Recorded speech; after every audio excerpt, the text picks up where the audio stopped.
What a week it was within the spring session for our state lawmakers. Governor Pritzker getting a lot of things on his agenda, and right now joining us is our Capitol Bureau Chief, Mark Maxwell, who has been covering all of this extensively. Mark, thanks for joining us. I want to go ahead and start with Governor Pritzker. A lot of the things that he campaigned on, that he promised would be a part of his agenda, seems like he got it. Is that not right?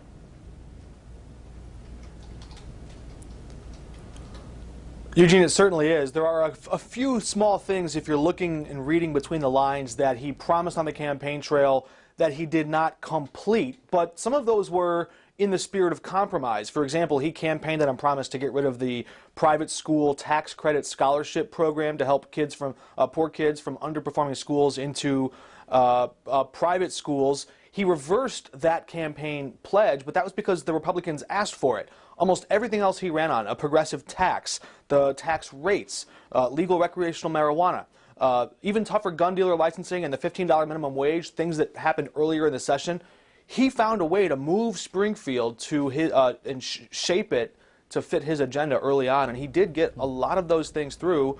The question now is how the state implements those and how many voters really go along with that direction.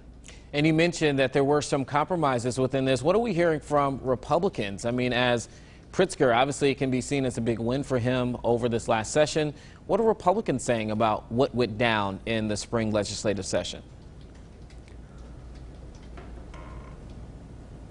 That's a good question, and it has two answers. So if you're asking what do elected Republicans say, they're putting a big bow on this and saying, hey, we cut a deal, we managed some pro-business reforms, we got some tax breaks for big businesses that will help bring jobs here, and so there's a blue-collar jobs act and a few other items like that they're really celebrating.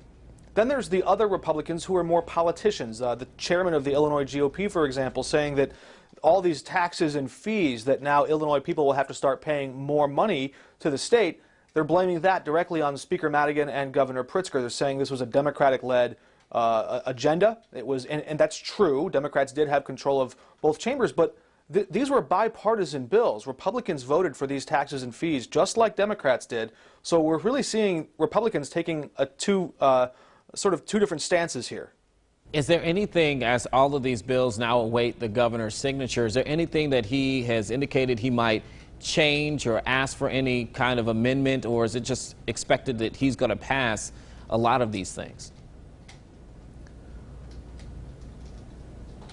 It's interesting. Reporters in Chicago at a press event just today asked the governor if he might change using his amendatory veto power or his line item reduction veto power to scratch out that last-minute lawmaker salary pay raise. Lawmakers voted to give themselves a $1,600 a year bump in pay up to above $70,000 a year. It was called a drafting error and a mistake in the 11th hour, but it's now in that big budget bill that's heading to Governor Pritzker's desk today. The governor said no, he plans to sign that thing into law. It was part of the deal, and that will be a part of the budget. So lawmakers are in line for a pay increase. And last question I have, because that is one of the things I've heard that has gotten a lot of backlash. Anything else that's gotten the most significant backlash that, I mean, we saw gambling expansion, we saw marijuana legalization, abortion, anything else that's gotten major backlash throughout this session?